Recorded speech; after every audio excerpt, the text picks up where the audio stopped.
अस्सलामु अलैकुम नाजरीन, आज की वीडियो में हम आपको बताएंगे कयामत क्या है, कयामत क्यों आएगी, कयामत कब आएगी। वीडियो को शुरू करते हैं। इस दुनिया में जो भी आया हर एक ने इस दुनिया को छोड़कर जाना है। हर एक ने मौत का मजा चखना है। मौत की कठिनाइयों को तय करके बरज़ख में पहुंचा। बरज़ख में आजाब और तकलीफें भी हैं और आराम बाराहत भी है। अपने अपने अमल एतबार से बरज़ख में अलग अलग हालात से गुजरना पड़ता है। दुनिया से जो आता है बरज़ख में जगह पाता है। इस दुनिया में हर आने वाला आएगा और जिस तरह इंसानों और जिन्नों की उम्रें तय है, इस तरह दुनिया की उम्र भी तयशुदा है। जब इस दुनिया की उम्र पूरी होगी, अचानक इसके मजमे को मौत आ जाएगी। एक एक आदमी के चले जाने को मौत और पूरी दुनिया खत्म हो जाने को कयामत कहते हैं। कयामत क्यों आएगी? अल्लाह ताला ने जिंदगी और मौत को इसलिए पैदा किया ताकि वो आजमाए के अमल के लिहाज से कौन अच्छे और कौन बुरे होंगे, और जो जैसा करेगा वैसा उसको बदला दे दिया जाएगा। इंसान क्या करें और क्या ना करें, जिसका ऐलान भी अल्लाह ने अपने पैगंबरों की जुबानी साफ कर दिया कि इंसानों, तुमको मरना है और मरने के बाद जी उठना है, और जी उठकर पैदा करने वाले मालिक के सामने दुनिया में किए हुए अमालों के जवाब देने हैं। इसीलिए कयामत आएगी। कुरान मजीद में कयामत के दिन को यौमुद्दीन यानी बदले का दिन, यौमुल फसल यानी फैसले का दिन, और यौमुल हिसाब यानी हिसाब का दिन फरमाया गया है। अब ये सवाल आता है कि इस दुनिया में क्यों फैसले नहीं होते और बदले क्यों नहीं मिलते। तो इसका जवाब ये है कि एक तो ये दुनिया अमल की जगह है, इसमें इम्तिहान के लिए आते हैं। अमल की जगह अमल का बदला मिलने लगे तो गैब पर ईमान न रहे और इम्तिहान का मकसद बेकार हो जाए, फिर ये कि अमल बराबर जारी है। नेकियों से बहुत से गुनाह छोटे माफ होते रहते हैं और तौबा करने का भी मौका है। इसीलिए ये मुनासिब और सही है कि इस जिंदगी के बाद दूसरी जिंदगी में फैसले हो और बदले दिए जाएं। कयामत का दिन जब खत्म होगा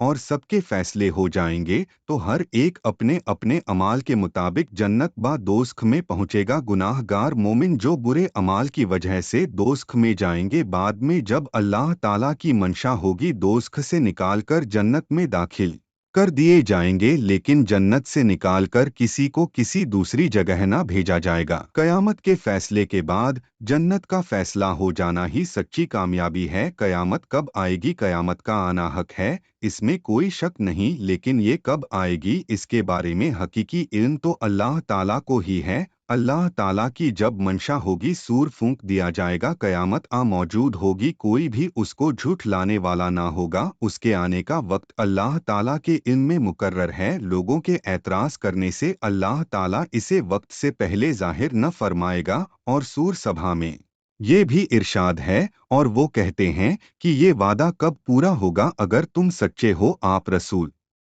अल्लाह सल्लल्लाहु अलैहि वसल्लम कह दीजिए कि ए लोगो, तुम्हारे लिए वादा है, एक दिन का ना एक घड़ी इससे आगे किए जाओगे और ना पहले। रसूल अल्लाह ने इरशाद फरमाया कि कयामत सबसे बुरी मखलूक पर कायम होगी। ये भी इरशाद फरमाया कि उस वक्त तक क़यामत कायम न होगी जब तक ज़मीन में अल्लाह अल्लाह किया जाता रहेगा। ये भी इरशाद फरमाया कि कयामत किसी ऐसे शख्स पर कायम न होगी जो अल्लाह अल्लाह कहता होगा। रिवायतों में आता है किसी मुसलमान की मौजूदगी में कयामत कायम न होगी। इसीलिए दुनिया के इसी दिन वारात होते हुए अचानक अल्लाह ताला एक उम्दा हवा भेज देगा जो मुसलमान की वगलों में लगकर हर मोमिन और मुस्लिम की रूह कब्ज कर लेगी, और सबसे बुरे लोग बाकी रह जाएंगे जो सबके सामने बेहयाई करेंगे, गुनाह करेंगे। ठंडी हवा के जरिए तमाम मोमिनों को मौत दी जाएगी। रसूल अल्लाह ने इरशाद फरमाया कि दज्जाल को कत्ल करने के बाद हजरत ईसा अलैहिस्सलाम 7 साल लोगों में रहेंगे। इस दौर में दो आदमियों के बीच जरा दुश्मनी ना होगी, फिर अल्लाह ताला मुल्क शाम आसका सीरिया की तरफ से एक ठंडी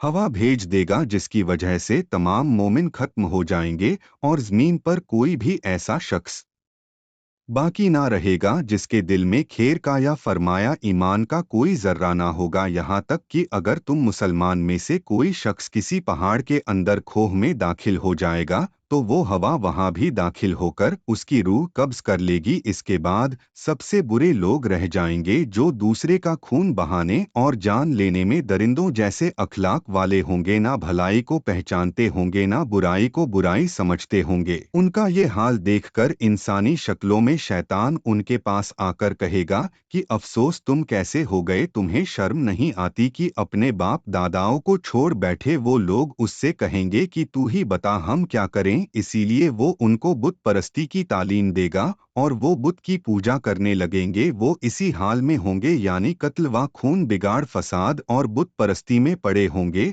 और उनको खूब रोजी मिल रही होगी और अच्छी जिंदगी गुजर रही होगी कि सूर फूंक दिया जाएगा। सूर की आवाज सभी सुनेंगे, जो सुनता जाएगा डर की वजह से हैरान होकर एक तरफ को गर्दन झुका देगा और दूसरी तरफ को उठा देगा। फिर फरमाया कि सबसे पहले जो शख्स उसकी आवाज सुनेगा वह वो शख्स होगा जो ऊँटों की पानी पिलाने का हौज लीप रहा होगा। वो शख्स सूर की आवाज सुनकर बेहोश हो जाएगा और फिर सब लोग बेहोश हो जाएंगे। फिर अल्लाह एक बारिश भेजेगा जो ओस की तरह होगी, उससे हर एक शख्स उठ जाएगा, यानी कब्रों में मिट्टी के जिस बन जाएंगे। फिर दोबारा सूर फूंका जाएगा तो अचानक सब खड़े होकर देखते होंगे। इसके बाद ऐलान होगा कि ए लोगों, चलो अपने रब की तरफ, और फरिश्तों को हुक्म होगा कि इनको ठहराओ, इनसे सवाल होगा। फिर ऐलान होगा कि इस सारे मजमे में से दोज़खियों को अलग कर दो। इस पर पूछा जाएगा अल्लाह ताला किस तादाद में से कितने दोज़खी निकाले जाएं। जवाब मिलेगा कि हर 1000 में से 999 जहन्नुमी निकालो। इसके बाद हजरत सैयदे आलम रसूल अल्लाह सल्लल्लाहु अलैहि वसल्लम ने फरमाया कि यह दिन वो होगा जिसके डर और दहशत से बच्चे बूढ़े हो जाएंगे, और ये दिन बड़ा ही मुसीबत का होगा। इन हदीसों से मालूम हुआ कि कयामत कायम होने के वक्त कोई मुसलमान दुनिया में मौजूद न होगा। अल्लाह ताला हम सब लोगों को नेक अमल करने की तौफीक दे और अल्लाह कयामत के दिन हमारी बख्शिश फरमाए। आमीन। अल्लाह हाफिज दोस्तों।